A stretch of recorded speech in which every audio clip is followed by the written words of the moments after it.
ಮತ್ತು ಸತ್ತವರಿಗೆ ನೀವು 10 ಲಕ್ಷ ರೂಪಾಯಿದು ವ್ಯಾಪಾರ ಅಲ್ಲ. ನಿಮ್ಮ 10 ಲಕ್ಷಕ್ಕೆ ಒಬ್ಬ ವ್ಯಕ್ತಿ ಸಾವನ್ನು ನಾವು ಹೋಲಿಕೆ ಮಾಡೋಕ್ಕಾಗೋದಿಲ್ಲ.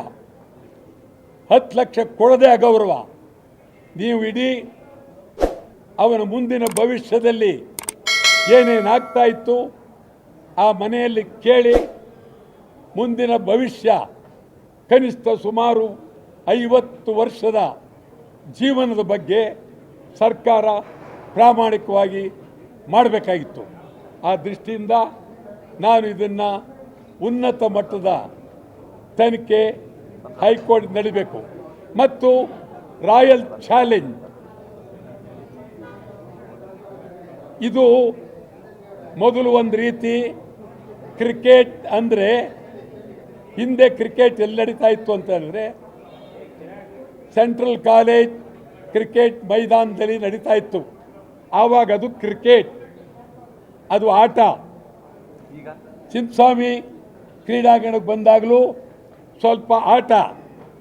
ಈಗ ಅದು ದರೋಡೆ, ಭಾರಿ ದರೋಡೆ. ಅದನ್ನು ನಡೆಸ್ತಕ್ಕಂಥ ಜನಗಳೇ ಬೇರೆ ಇದ್ದಾರೆ. ಇಲ್ಲಿ ನಮ್ಮ ರೇಸ್ನಲ್ಲಿ ಕುದುರೆಗಳನ್ನು ಇಟ್ಕೊಂಡಿದ್ದಾರೆ ದೊಡ್ಡ ದೊಡ್ಡ ಮಾಲೀಕರು. ಅದೇ ರೀತಿ ಈ ನಮ್ಮ ಆಟಗಾರನ್ನ ಕೊಂಡ್ಕೊಂಡಿದ್ದಾರೆ. ಕೊಂಡ್ಕೊಂಡು ಇದನ್ನು ನಿಜವಾಗಲೂ ಅವರುಗಳೆಲ್ಲ ಇದೊಂಥರ ದುಡ್ಡು ಮತ್ತು ಇದು ಗ್ಯಾಮ್ಲಿಂಗ್ ಆಗ್ತಾ ಇದೆ.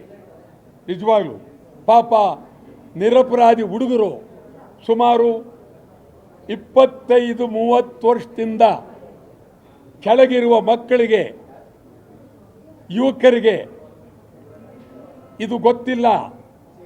ಏನಿದ್ರು ಆಟಗಾರರು ಅವರ ಮೇಲೆ ಕೇಂದ್ರೀಕೃತವಾಗಿದ್ದಾರೆ.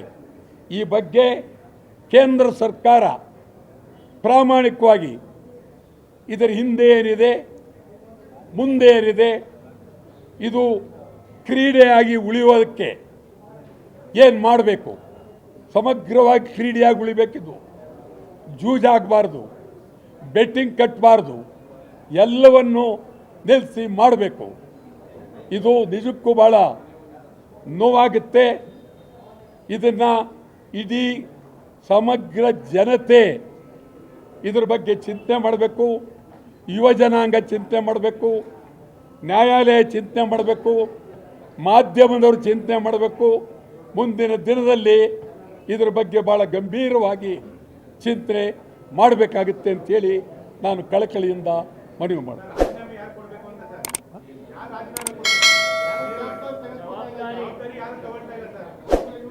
ಈಗ ಯಾರು ರಾಜೀನಾಮೆ ಕೊಡಬೇಕು ಅಂತ ಹೇಳಬೇಕಾದ್ರೆ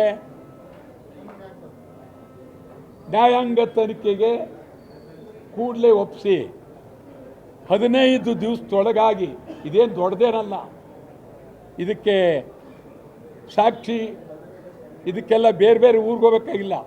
ವಿಧಾನಸೌಧ, ಸ್ಟೇಡಿಯಂ ಎರಡೇ, ಈ ಎರಡು ಕಡೆನೇ ಓಡಾಡಿದ್ರೆ ನಮ್ಮಲ್ಲಿ ಭಾಳ ಅದ್ಭುತವಾದಂಥ ನ್ಯಾಯಾಧೀಶರಿದ್ದಾರೆ. ಒಂದೇ ವಾರದಲ್ಲಿ ನಿಮಗೆ ತೀರ್ಪು ಕೊಡ್ತಾರೆ. ತೀರ್ಪು ಬಂದ ನಂತರ ಸಂಪೂರ್ಣ ಯಾರ್ಯಾರು ರಾಜೀನಾಮೆ ಕೊಡಬೇಕು ಕೊಡಲೇಬೇಕಾಗುತ್ತೆ. ಅದನ್ನು ಸಿದ್ದರಾಮಯ್ಯನವರು ಭಾಳ ಗಂಭೀರವಾಗಿ ಮಾಡಿದ್ರೆ ಸಿದ್ದರಾಮಯ್ಯನವರಿಗೆ ಒಂದು ಗೌರವ ಬರುತ್ತೆ ಅಂತ ಹೇಳಿ ಅತ್ಯಂತ ಕಳಕಳಿಯಿಂದ ಹೇಳ್ತಾರೆ.